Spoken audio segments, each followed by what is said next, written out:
January 8, 2008. A quiet stretch of central Texas. No storm, no emergency, nothing unusual on the ground.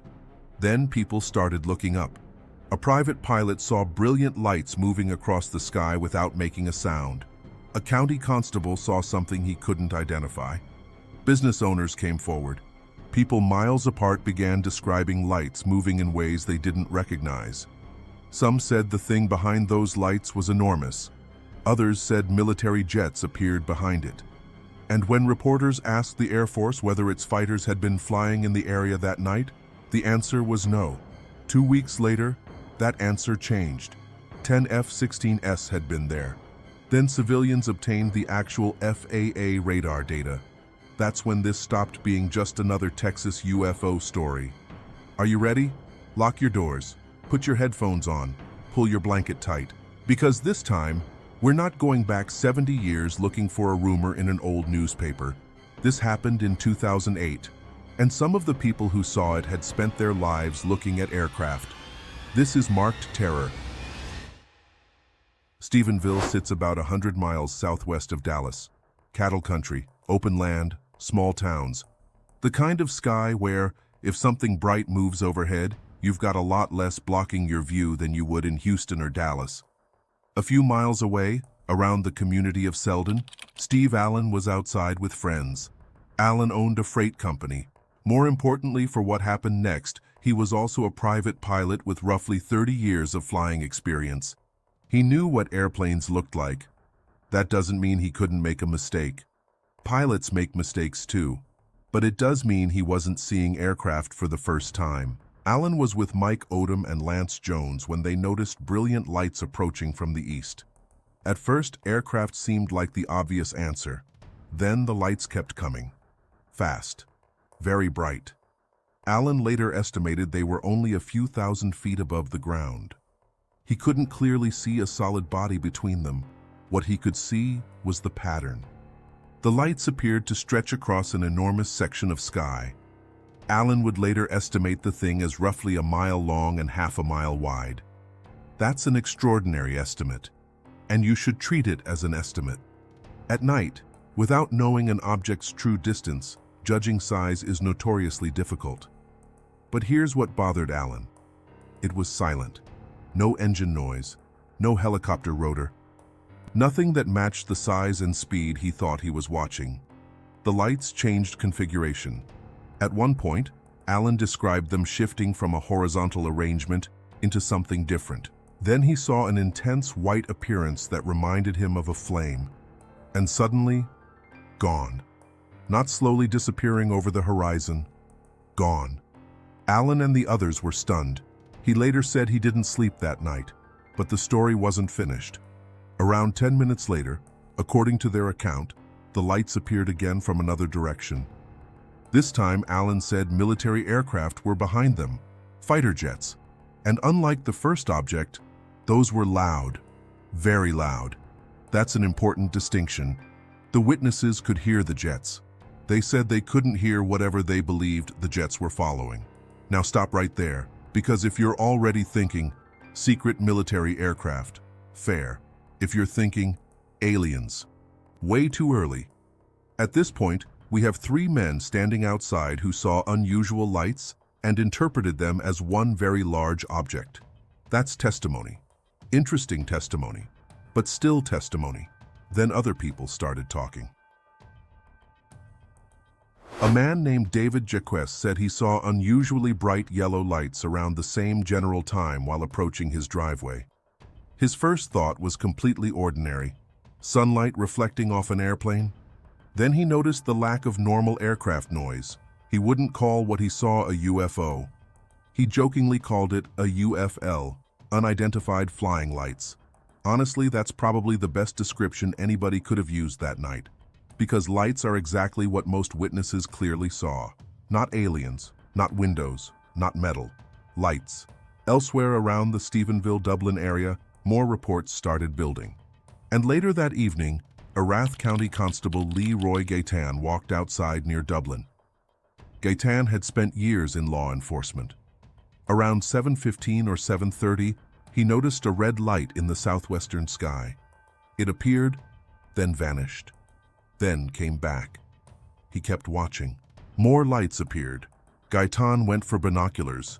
Even with them, he couldn't clearly identify an aircraft. He later described bright red and white lights moving in ways he didn't recognize. And Gaitan was careful with his words afterward. He didn't tell reporters, "I saw an alien spaceship." He said he didn't know what it was. He also said it wasn't an airplane like any he'd seen before. His own suspicion leaned towards something military. That reaction matters to me, because there's a difference between somebody desperately wanting a UFO and somebody standing in his yard thinking, "I hope our military owns that." By morning, Gaitan wasn't even sure anyone else had seen what he had. Then the local newspaper landed, and suddenly, everybody started talking. Reporter Angelia Joyner worked for the Stephenville Empire Tribune. 2 days after the event, the paper ran a story about Steve Allen and the witnesses near Selden. The headline was straightforward: "Possible UFO sighting." Nothing dramatic. No aliens invade Texas. No secret government spacecraft. Just local people saying they had seen something they couldn't identify. Then Joyner's phone started filling up. Other residents said they'd seen lights too. Different roads, different towns, different angles. And that's when a local story turned into something much bigger. Within days, the Associated Press was reporting that several dozen people had come forward. Among them were a pilot, a county constable, and local business owners. Some described an enormous silent object. Some described only lights. Some said military jets were nearby. Some didn't. That's what real eyewitness events usually look like. Messy. If 20 people all give you the exact same description using the exact same words, I'd be more suspicious. Here, the accounts overlapped without becoming identical. Bright lights, strange movement, little or no sound from the unidentified object, and for some witnesses, fighters, which immediately gave reporters an obvious phone call to make. There's a major military aviation presence around Fort Worth. The Brownwood Military Operating Area is used for training in that broader part of Texas. So Joyner and others asked the question anybody would have asked: were military aircraft flying that night? Major Carl Lewis, speaking for the 301st Fighter Wing at Naval Air Station Joint Reserve Base Fort Worth, said no F-16s from the base were operating in the area at the time. He also floated an ordinary possibility. Perhaps people had seen 2 commercial airliners with sunlight reflecting off them. Case nearly solved. Except it wasn't, because the timing was already awkward. Some witnesses were watching after sunset. Others were describing movements that didn't sound much like 2 airliners. And Steve Allen said he'd seen fighters. If no fighters were there, then either Allen had misidentified something twice in the same encounter, or somebody's information was wrong. For the next couple of weeks, that contradiction just sat there. Then the Air Force spoke again. This is the moment that turned Stephenville into something much harder to put away. The Air Force Reserve corrected its earlier statement. There had been military aircraft operating in the region on January 8th, not 1, not 2. 10 F-16 fighters from the 457th Fighter Squadron had been conducting training operations. The official explanation for the reversal was simple. They'd made a mistake. They wanted to correct the record in the interest of public awareness. Major Lewis also acknowledged that he shouldn't have speculated earlier about reflected sunlight from commercial aircraft, and that could genuinely be all this was. A public affairs officer gets incomplete information. He answers a reporter. Somebody checks the logs properly later. Correction issued. It happens. There's no law saying every government mistake has to be a conspiracy, but put yourself in Stephenville for a second. You tell reporters, "I saw something strange." They ask the military. Military says, "We weren't there." You say, "I saw fighter jets." People laugh. 2 weeks later, the military says, "Actually, 10 of our fighters were in the area." You can understand why trust took a hit. The correction didn't prove the unidentified object existed. It did something else. It proved that one piece of witness testimony initially treated as questionable Military aircraft in the sky was real. And after that, the obvious question became, what exactly were those F-16s doing? The Air Force said training. That's a perfectly normal answer. The Brownwood operating areas exist for military training. Skeptical investigator James Magaha later dug into the flight activity and found fighters entering the training area during the same period the first sightings were being reported. That matters a lot, because military exercises can produce some incredibly strange things in a night sky. Afterburners, navigation lights, formation changes, countermeasure flares. A group of aircraft seen head-on can look stationary, then suddenly split apart. Distance is nearly impossible to judge without reference points. Several individual lights can trick your brain into connecting them into one giant object. We've seen this before. Human vision loves connecting dots. So now we have a strong, ordinary explanation sitting right in front of us. F-16s, possibly flares, possibly afterburners. People misjudging distance and connecting separate lights into one enormous craft. That's not a weak argument. There's just one problem. Some witnesses insisted they knew exactly what the F-16s looked and sounded like because they saw them too. Steve Allen's account was specific on this point. The unidentified lights were silent. The military jets that appeared later weren't. Former military air traffic controller Paul Colcleasure also publicly said the scale of the lights he saw didn't resemble military aircraft he knew. Constable Gaitan lived in a region where military aviation wasn't exactly exotic. These weren't people from an isolated village seeing jets for the first time. Again, that doesn't make them infallible. It just makes "they saw airplanes" less satisfying than it sounds at first. There's another detail. The sightings weren't all one single moment. Reports stretched across a broader period that evening. Some people saw one group of lights, others saw something later. Some were facing different directions. And one man near Dublin, Ricky Sorrells, eventually came forward with an account that was different from almost everybody else's. Sorrells said he'd seen something much closer. Not just lights. A large, solid-looking object over pasture land. Metallic. Low. He claimed he'd seen it on more than one occasion, once using the scope of a rifle to get a better look. That account is dramatic. It's also weaker evidence than the main Stephenville event. One witness. No photograph establishing what he saw.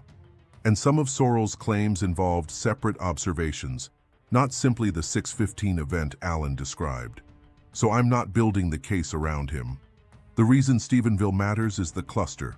Multiple people, different locations, same evening. Military aircraft confirmed.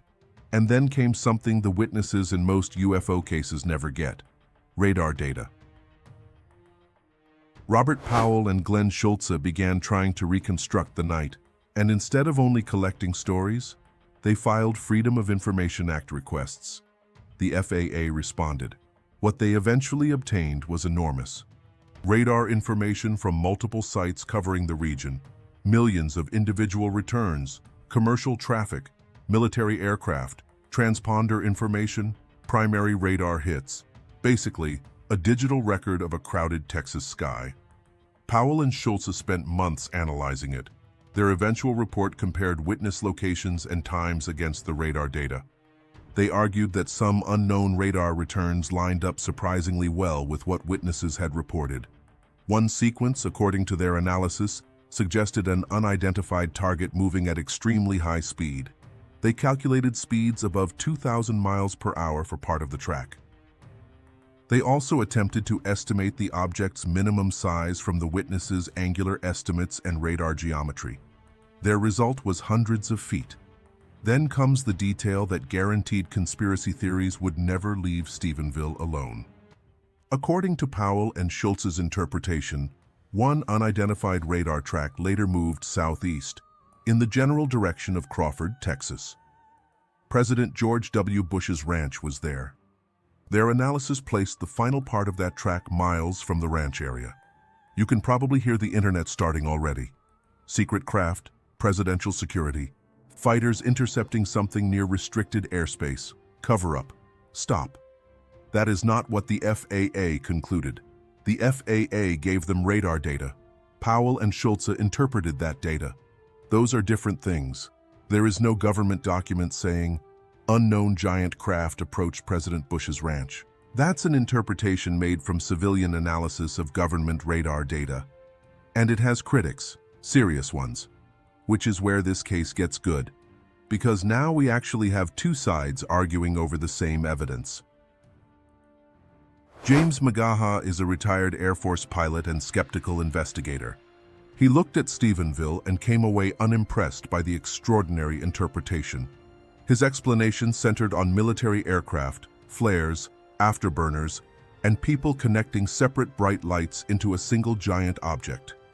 Then he went after the radar analysis. Hard. The problem with primary radar is that not every dot is an airplane. Radar sees clutter, reflections, noise, false returns, weather effects, birds under some circumstances, ground interference. A computer screen full of dots doesn't automatically become a track just because you can draw a line between some of them. Magaha argued that Powell and Schultz had selected a tiny number of returns from millions of data points and built patterns that weren't necessarily real aircraft. In his view, Stephenville was F-16s and flares, nothing more exotic. And there's something in the Powell-Schultz report itself that I think deserves more attention. Remember Allen's second sighting? The one where he said the object returned with fighters behind it? The radar study didn't find radar confirmation for that second encounter. The authors tried to explain why low-flying jets might have been below radar coverage. Possible. But the important part is that the radar did not simply validate every witness claim. That's a good reminder. Evidence rarely behaves that nicely. So now we're stuck. On one side, military aircraft were definitely present. Flares and afterburners can create bizarre lights. Size estimates at night are unreliable, and radar clutter can be misinterpreted. On the other, multiple witnesses insisted the unidentified lights behaved differently from the jets. Some witnesses had aviation or law enforcement experience. The Air Force's first statement about its own aircraft was wrong, and independent researchers using real FAA data argued that some radar returns corresponded with the visual reports. That's Stephenville, not aliens confirmed, not nothing happened, something happened. The argument is over what? I've gone through old UFO cases where the mystery collapses as soon as you find the original document. One witness becomes 20 in later books. A light becomes a spacecraft. A rumor becomes a military investigation that never existed. Stephenville isn't like that. The story was being documented while it happened. January 8th, people see the lights. January 10th, the local newspaper reports them. Within days, the Associated Press is interviewing witnesses. The Air Force says no fighters from its base were operating there. Then the military corrects that statement and confirms 10 F-16S. FAA radar data is later released through FOIA. Researchers analyze it. Skeptics analyze the same night and reach a completely different conclusion. That's a real chain of events. Nobody needs to add a secret alien body. Actually, adding one would ruin it. What bothers me more is how close we can get to an answer without reaching one everybody accepts. If the witnesses simply saw F-16S, why were several so adamant that they saw the fighters separately? If the giant object was real, where's the photograph? Where's a clean video? If something enormous crossed Central Texas, why didn't every radar station produce an obvious track nobody could debate? If Powell and Schultz found the track, why do skeptical analysts think it's just selected radar clutter? And why did so many reports gather around the exact night when the military happened to be conducting a major training exercise nearby? That last question can cut both ways. For the skeptic, there's your explanation. For the believer, there's your pursuit. Same fact, completely different story. So what happened over Stephenville? If I had to put money on part of it, I think the F-16S explains some of what people saw. They were there. We know that. Flares are a real possibility. Afterburners are a real possibility. Misjudging distance at night isn't just possible, it's common. But I have a harder time saying every witness saw the same ordinary thing. The accounts are too spread out. Some people were clearly describing different events. And the radar controversy doesn't give us the clean ending I'd like. I also don't think the Air Force changing its statement proves a cover-up. That's too easy. Governments make clerical mistakes. Military public affairs offices get bad information. People correct statements. It happens every day. But here's the damage. Once your first answer is, our aircraft weren't there, and the second answer is, actually, 10 of them were. You've handed every suspicious person in America a reason to question whatever comes next. That's not conspiracy theory. That's basic human behavior. And Stephenville never got the one piece of evidence that would have ended this cleanly. A clear recording showing exactly what those people were looking at. Instead, we're left with memories, interviews, military flight activity, radar, competing analyses, and one unusually good lesson about mystery. You don't need the government hiding an alien spacecraft to create suspicion. Sometimes all it takes is one wrong answer at the wrong moment. 18 years later, Stephenville went back to being Stephenville. Cattle, college students, Texas roads, normal life. The television crews eventually left. The national headlines stopped. And whatever was in the sky on January 8, 2008, didn't come back and introduce itself. But that night survived, partly because of what people saw, mostly because of what happened afterward. Steve Allen kept saying the object wasn't a conventional airplane. Leroy Gaitan never needed to call it extraterrestrial. He simply said he'd seen something he couldn't identify. The Air Force confirmed its fighters were there. Radar data exists, and nobody has produced an explanation strong enough to make everybody who studied the case stop arguing. I actually like Gaitan's position best. He hoped it was ours. Think about what that means. Because if somebody had shown him proof the next morning that he'd watched some classified American aircraft, mystery over. Good. Everybody goes home. The uncomfortable part is that 18 years later, we still don't have that answer either. So I'm not asking you whether aliens flew over Texas. We can't prove that. I'm asking something much narrower. On January 8, 2008, what were dozens of people actually looking at? Were military exercises, flares, and an unusually clear Texas sky enough to create one of the most convincing mass UFO sightings of the modern era? Or did people around Stephenville see something else mixed into that military activity? Something the radar may have caught, and nobody ever identified? I don't know. But there's one fact I'll leave you with. When the witnesses said fighter jets were in the sky, the first official answer said they weren't. The witnesses were right about that part. 10 F-16s were there.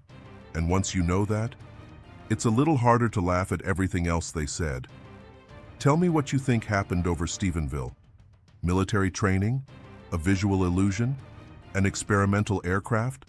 Or something nobody there had seen before? And if you're from that part of Texas and remember January 2008, I especially want to hear from you. Until next time, stay curious. Because sometimes the mystery isn't that nobody gave an explanation, it's that they gave several, and none of them ended the argument.